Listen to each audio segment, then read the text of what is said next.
বিকেলবেলা মেয়েদের নিয়ে চলে গেলাম হসপিটালে। আমার খালাতো ভাই অসুস্থ, তো তাকে দেখার জন্য মেয়েদের দুজনকে রেডি করে নিয়ে বললাম চলো যাই দেখে আসি।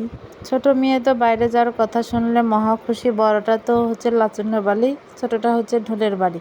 তো যাই হোক, এরা মানুষ পেলে অনেক বেশি খুশি হয়। মানুষ আসলে এদের যে মনের মধ্যে কত ধরনের আনন্দ বিরাজ করে তা এদের মুখ চোখ দেখলেই বোঝা যায়।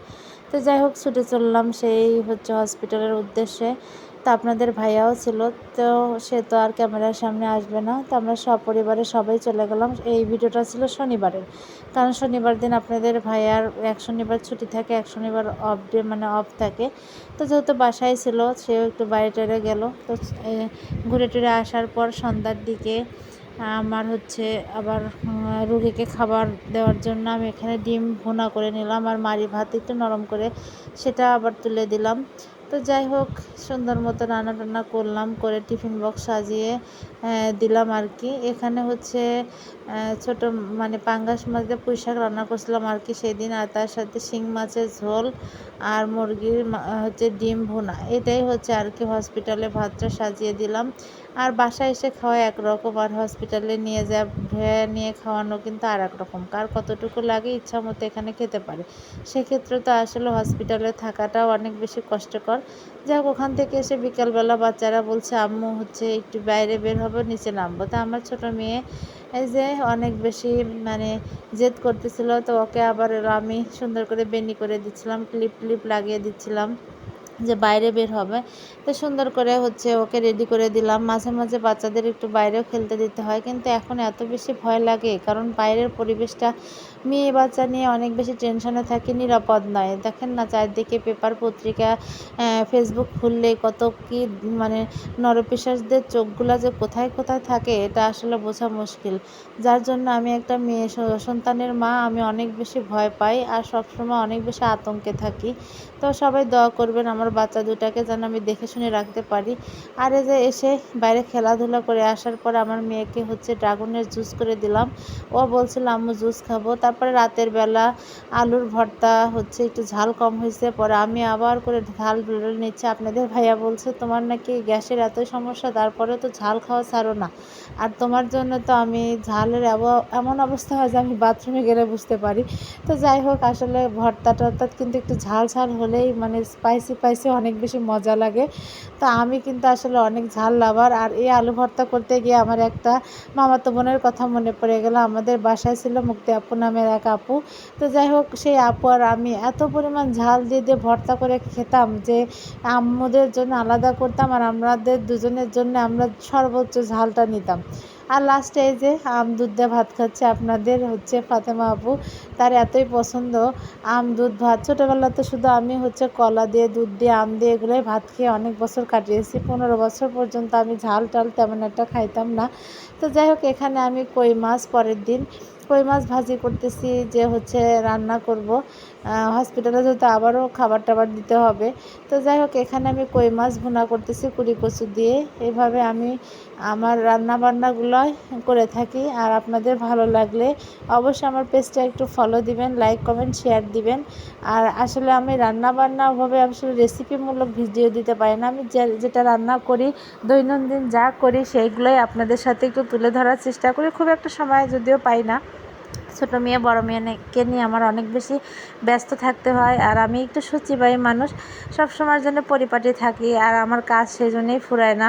যদি নোংরা হতাম তাহলে কাজই করা লাগতো না, কিন্তু পরিষ্কার হওয়ার জন্য সারাদিন হাত ভেজাই থাকে, সারাক্ষণ ধোয়া মোছা করতে দিন যায়। জানি না আল্লাহ কবে একটা নিজের মতো করে একটা বাড়ি করতে দেবে। যেটাই করতে দিক, নিজের মতো করে দিলে অনেক বেশি ভালো লাগতো। মানুষের বাড়ি ধুতে মুছতে আর আমার হাত পায়ের গিরায় গিরায় ব্যথা শুরু হয়ে গেছে। আর নিজের বাড়ি হলে হয়তো মুছতেই পারবো না। তো আমার অনেক বেশি শখ যে আল্লাহ আমাকে একটা সুন্দর বাড়ি, নিজের বাড়িতে থাকার কিছুদিন তৌফিক দিও, তারপরে হয়তো আমাকে মৃত্যু দিও। কিন্তু সেই আশা আসলে কখনো পূর্ণ হবে কি না জানি না। তবে আশা তো বাঁধতে হয় অনেক বড়, তো আমার আশাটাও অনেক বড়। জানি না আল্লাহ সেই স্বপ্ন আমাকে পূর্ণ করবে কি না। তো যাই হোক, এত বগর না করি, কারণ আল্লাহ যার যেটা নসিবে রাখছে সেটা আপনি আসিবে। যদি কপালে থাকে তো অবশ্যই হবে, না হলে নাই। তো যাই হোক, আমি এই যে আপনাদের ফাতেমা আপু সুন্দর করে কুড়ি কচু ভাপ দিয়ে সেটা আবার ধুয়ে নিচ্ছি, কারণ কুড়ি কচুটা একটু লালপা লালপা হয়ে থাকে, যার জন্য ভাপ দিয়ে নিলে তরকারিটা সুন্দর হয়, দেখতেও সুন্দর হয়, খেতেও লোভনীয় হয়। যাই হোক, আমি এখানে সুন্দর করে কুড়ি কচু ভাপ দিয়ে আবার ধুয়ে নিলাম, নিয়ে এখানে কষিয়ে নিচ্ছি, অনেকক্ষণ ধরে কষিয়ে তারপরের দিন আমি মাছ দিয়ে ঝোলের পানি দিয়ে দেব। আর আমি এখানে একটু লবণটা টেস্ট করতেছিলাম যে আসলে লবণ দিয়েছি কিনা, মাঝে মাঝে ভুলেই যাই। তো যাই হোক, তরকারির কালারটা কিন্তু মাশাআল্লাহ অনেক সুন্দরই হয়, আর আমাদের বাচ্চারা কিন্তু এই কুড়ি কচুর তরকারি অনেক বেশি পছন্দ করে, আর আপনাদের ভাইয়াও করে। তো যাই হোক, এটা হচ্ছে কই মাছ দিয়ে রান্না করলাম, দেখতে কিন্তু মাশাআল্লাহ ভালোই ছিল, খেতেও অনেক মজাই ছিল, আমার কাছে ভালো লেগেছিল আর কি। তো যাই হোক, আপনাদের কাছে কেমন লাগবে অবশ্যই কমেন্টে বলবেন। আর আপনারা পারলে এভাবে কুড়ি কচু দিয়ে মানে কই মাছ রান্না করে খাবেন। দেশি কই হলে আরও বেশি মজা হতো, যেহেতু এগুলো চাষের কই, খুব একটা মজা লাগে না। এখন এগুলো খেয়ে খেয়ে অভ্যস্ত, এটাই মনে হয় মজা। যাই হোক, আমার কাছে ভালোই লেগেছিলো। আর এখানে আমি হচ্ছে পেঁয়াজ, মরিচ, রসুন এগুলো সুন্দর করে ভেজে নিচ্ছিলাম, কারণ আমি হচ্ছে পাটের শাক হচ্ছে ভাজি করব জন্য পাটের শাক ডিপ করে রাখছিলাম। দেখেন, বরফটা খুব একটা মানে ছাড়েনি, তারপরেও আমি তাড়াতাড়ি দিয়ে দিলাম, কারণ আমি অনেক বেশি ব্যস্ত ছিলাম সকালবেলা এই রান্না শেষ করে আবার মেয়েকে নিয়ে মাদ্রাসায় যাব, এই কারণে। তো আপনারা মাঝে মাঝে আর কি এভাবে ফ্রোজেন করবেন শাক, তাহলে ভালো লাগবে, যেহেতু বাড়ির শাক ছিল, আর তেতো পাটের শাক পাওয়াই যায় না, আর গ্রামের বাড়ি থেকে নিয়ে আসছিলাম জন্য একটু ফ্রোজেন করে রাখছিলাম অল্প অল্প করে, এখন বের করে খাওয়া হচ্ছে। আলহামদুলিল্লাহ ভালোই লাগে, তবে হচ্ছে টাটকা জিনিসের স্বাদ একরকম, আর হচ্ছে এই ফ্রোজেন করা জিনিসের স্বাদটা অন্যরকম। তারপর রান্নাবান্না শেষ করে মেয়েকে নিয়ে চলে গেলাম মাদ্রাসার উদ্দেশ্যে। আমার ডেইলি ডিউটি এটা, প্রত্যেক দিনের কাজ। আর বাসায় মেহমান আসলে আসলে খুব একটা সময় দিতে পারি না, কিছুই করার নেই। তো মেয়েটাকে নিয়ে চলে যাচ্ছে, আর প্রচণ্ড রোদ, আর এই রোদে আমার মানে চেহারার নাজেহাল অবস্থা। যদিও আমি হচ্ছে কোনো স্কিন কেয়ার করি না, কোনো হচ্ছে সানস্ক্রিন দেই না, যার জন্য আমার স্কিনটা অনেক ধরনের ড্যামেজ হয়ে গেছে মেস্তা টেস্তা পরে, কারণ এখন আর মনে চায় না কোনো কিছু করতে, শুধুই হচ্ছে সন্তান সংসার, এটা নিয়ে অনেক বেশি নিজের প্রতি একদম অনীহা চলে আসছে, নিজের প্রতি আর কোনো মানে কি বলবো, কিছুই করি না। তো ওখান থেকে আসে আবার দুপুরে রান্না বান্না করলাম, কিছু রান্না করে গেছিলাম, কিছু আবার করে আবার এই যে হসপিটালের ভাতটা সাজিয়ে দিলাম।